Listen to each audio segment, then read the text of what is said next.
Tiffany, welcome back to Raising Men. Thanks so much for joining me here again for our little follow-up episode. Yeah, thank you. I'm excited. I'm so happy to be in a space with men again, honestly. And we can get to that I can later. imagine. I suspect that that's somewhat rare. Well, I'll tell you, that's such a great segue into what I wanted to bring up with you, which is that I just really fell in love with the way that you presented this material, and the reason is because I think it's important. But I think that the way that our culture has adopted this is very counterproductive, and it really, the way that the messaging ends up being portrayed, it really turns men off. It turns me off, and I'm an ally when it comes to this stuff Yeah. because the way that I I think that consent is about the thought that occurred to me that I really thought a lot about after we talked was that consent is about healthy boundaries.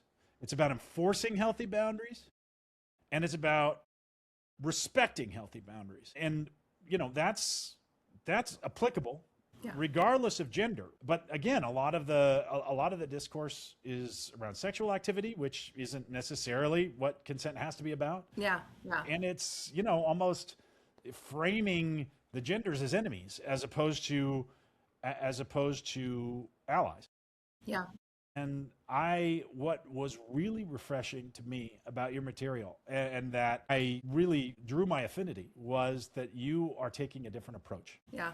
And so, again, I want to thank you for that. And I'd like to take this opportunity to share some of the material from your book with our listeners and our watchers, and just talk through some of those things. Yeah.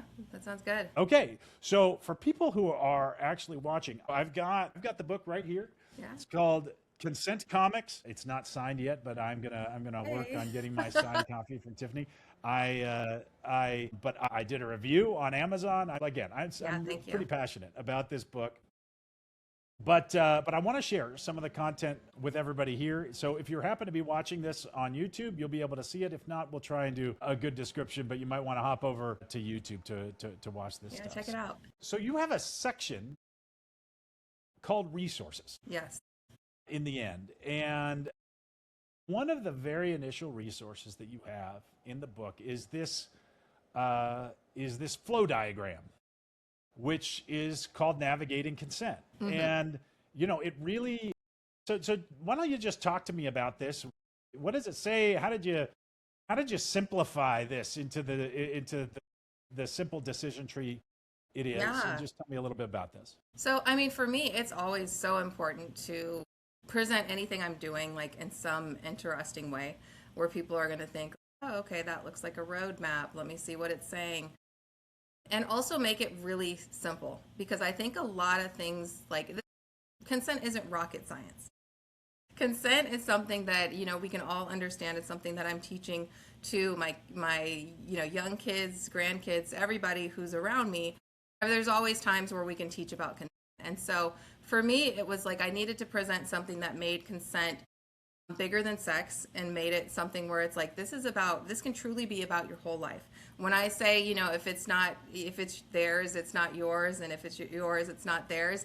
I'm not just talking about your body. I'm not talking about something sexual. I'm talking about your time, even. I'm talking about, your space, your belongings. This is so much more than, just sex, so to speak. This is something where you can look at every part of your life and say, am I allowed to have the boundaries that I want in these different parts of my life? And am I allowing other people to have that? And when you look at those kind of things, like even with your time, a lot of times we can even like trick people out of their time, right? We can like start taking away their time because of something we're telling them or we're drawing them into. Or we can And have when you our own realize, time tricked away from us. yes, yeah, exactly, exactly. That happens in a lot of relationships, even with cheating. I think about that a lot. I think about every time I see a story of like some celebrities, cheated on this celebrity. I think more than anything about that person's time. And I'm like, gosh, how many years did they just waste with that person, thinking they were just like this faithful person, and they weren't. So that to me, like all those things go along with consent, because when you look at someone as a valuable human being capable of controlling the things within their life, then you realize that you're also the same. And so that's truly like what this is about. It's like if if it's theirs, if it's yours, if it's ours even. It's all about like making sure everybody who's involved is truly agreeing to like what's happening. And the only way to truly agree to what's happening is to actually know what's happening, right? In the case of like cheating. Yeah. Yeah. I think that is a really valuable way to look at it. And this flow diagram, this roadmap makes it real easy. Yeah. You're asking yourself, is it mine? Does it belong to me? If the answer is yes, then other people need to ask you whether they get to use it. Yeah. Right? And if they do, then they're respecting your boundary. And if they're not respecting your boundary, you have a right to insist that they do. That's the bottom line. If it is yes and no, if it's mine and it's yours, then both people need to Yeah. right. And it's a and thing. If I agree but you don't, or vice versa, well, then it's a no.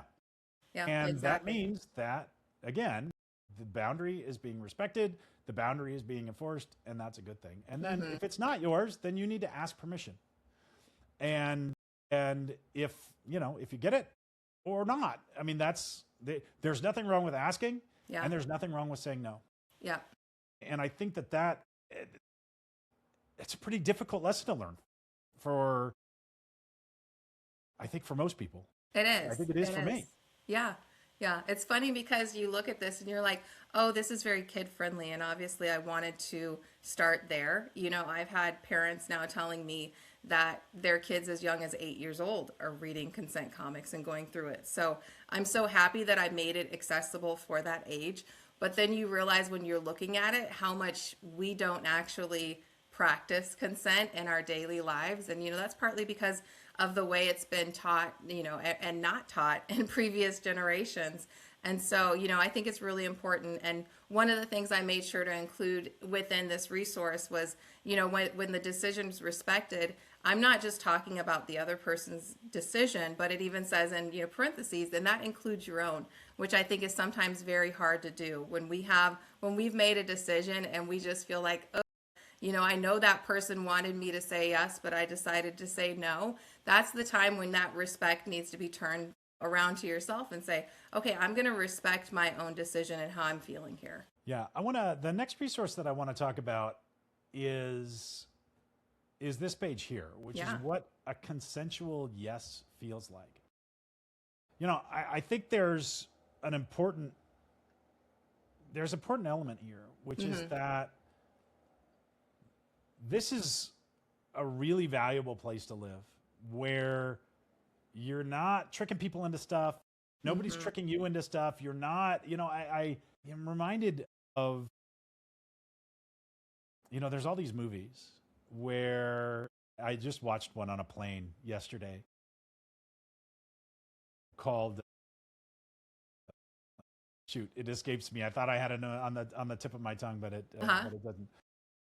No Sudden Move is what it's called. It's this excellent movie, and it's set in 1930s Detroit, and it's a crime movie, and this is part of a genre of movies where they do this a lot, but they live in this morass of mistrust, and you can't depend on anything anyone says. Okay. And you're constantly watching your own back, and that's what living in a world without boundaries is like. So true. Yeah. Because these people, these people live without boundaries. They're not willing to respect the law. They're not willing to respect the boundaries and then the film is exploring what it's like to live there. And it's interesting to visit that. Yeah. But I can only imagine. Yeah. And to a lesser extent, that is what it's like to live. On the other hand, we get to look into that movie and go, haha, those poor people. Yeah. I guess there's plenty of money there, but geez, who would want to live like that? Yeah. And the same is true about about respecting lesser stakes boundaries. I mean, this is about boundaries of life and death, but lesser stakes boundaries are the same way. And you deserve, when you say yes, you deserve to be happy. You deserve to be safe. You deserve to feel powerful and free and understood and alive and valued and excited and connected and secure and certain. And that's what this resource is about. Not only do you You deserve to feel those things when you say yes to something. That is what it means Yeah. to enforce a healthy boundary. And then that's also what you're looking for. And by Exactly. the way, Yeah. on the other side of that, when you're seeking someone's consent, Mm-hmm. if you get this kind of consensual yes, Yeah. the subsequent behavior, whatever you're engaging in as a Mm-hmm. result of that consent, is so much better. Yeah. Yeah, Right? and that's a good way of putting it. Is it's not even just about like what your yes needs to feel like, but what the person that you're with, what you want them to feel like. And I'm thinking actually recently we went to the fair, the county fair, because a lot of people places have the county fair in the summer. Yeah. And one of my son's friends did not want to get on a ride. He was very afraid. And I actually was really proud of him. I watched him say like no as many times as everybody wanted him to, everyone in that situation wanted him to get on that ride. He was like, no, like I'm not going to do that. And I just thought, it would have been really wonderful if, the kids who are obviously still learning and nobody thinks anything of like, okay, come on, let's get on this ride. But he was genuinely scared, and so he stuck to that boundary, but it was just like his yes. If he had gone with yes, it probably wouldn't have been any of these things, It would have been like, yes, I feel very pressured from my friends to go ahead and do this, And it's amazing how, I'm talking about, a 12-year-old boy here, but like that kind of thing carries on into, our lives as we get older. And when we realize that, like, okay, unless I'm feeling these different things, I don't need to say yes, and I shouldn't try to get that from someone else. It's just like it's really hard to kind of like practice those things unless you're taught them. And so, I was really proud of him for sticking up to, with his boundary, but I also was like, gosh, I wish these boys right now and all of their excitement weren't pressuring a small little yes that wasn't really a yes from their friend. Yeah. I want to push on this for a second because I Hmm. think that this touches on a really, really important thing, which is that there are situations where that boy is saying no, but he doesn't mean it. Hmm. Yeah. And that pushing through the no is maybe what he wants or what he Yeah. needs or what you feel like you need. And so where do you feel like that would indicate that the opposite thing is the way to go? No, let's urge him to get on. And once he gets on, he'll love it. I mean, Yeah. after he Yeah. Yeah. experiences it, he'll love it. So where does that fit in? Yeah. I think that's where genuine curiosity fits in, right? So if you suspect that your friend is saying no because, maybe they'll look silly, that's a good time to be like, hey, let's just do it. Who cares what other people think? And is that really pressure or encouragement, right? So there's a difference between pressure and encouraging someone to be, a better, stronger version of themselves. And so I think it's important to to ask, but also if you are a friend who they know they can say no to and it's respected, I think it's going to be harder for that to come across as pressure because they're like, okay, well, Tiffany, she's always like, okay, when I'm like saying no about this or that, or I change my mind. In this case, she's really genuinely curious and trying to understand where I'm coming from with this. And I think that's relationships. And I'm so glad that you asked that because that is why I do not teach consent as rules. Because when you start teaching them as rules and you're trying to place them in this situation and this situation and this situation, like good luck. There's so many things that are going on within a relationship and within people.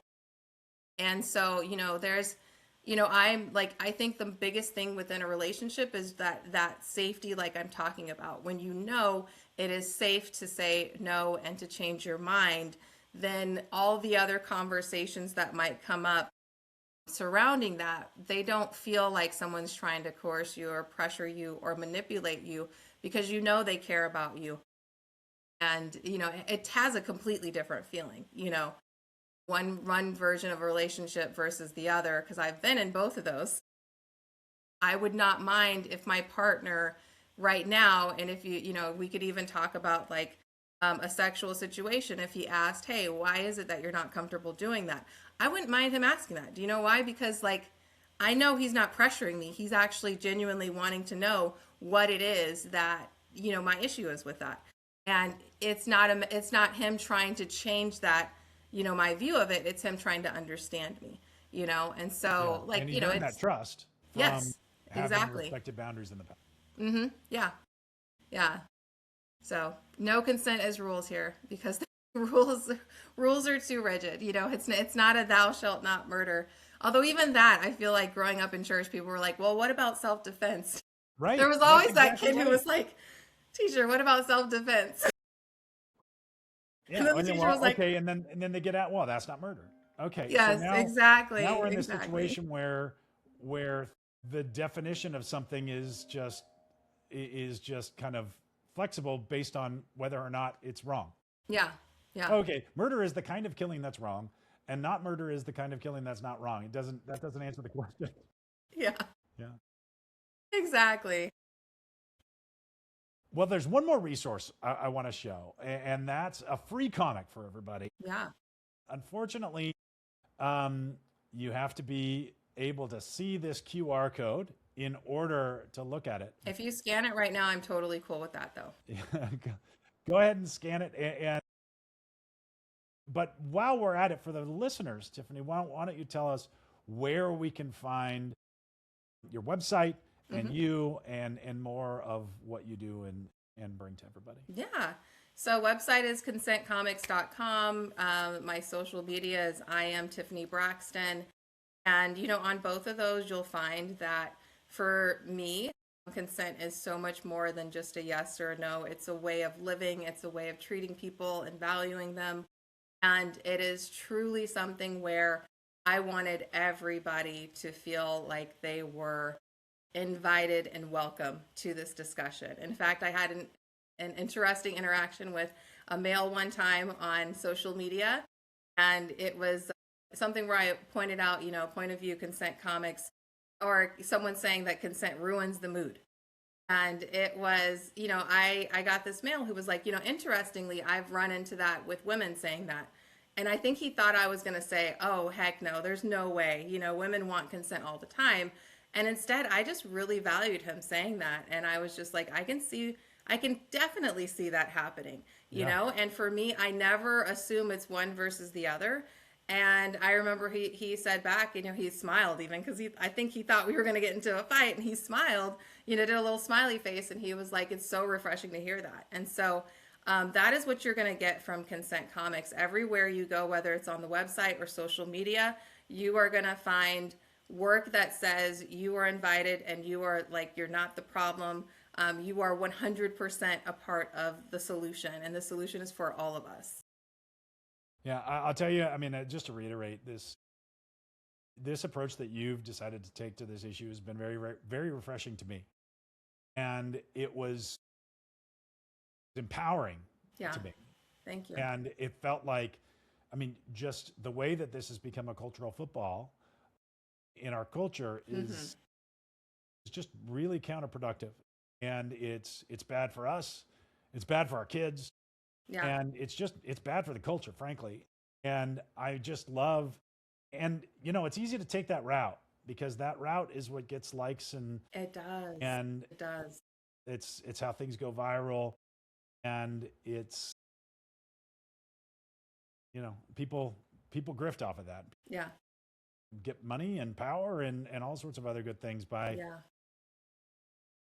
stoking the other stuff. And so I really appreciate the direction that you've decided to go. And it just occurs to me, the thought that occurred to me after we spoke last time was that there's just really nothing more masculine than enforcing a healthy boundary.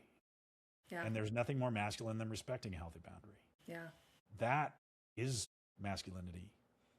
And it's also promoting a culture wherein people can do that.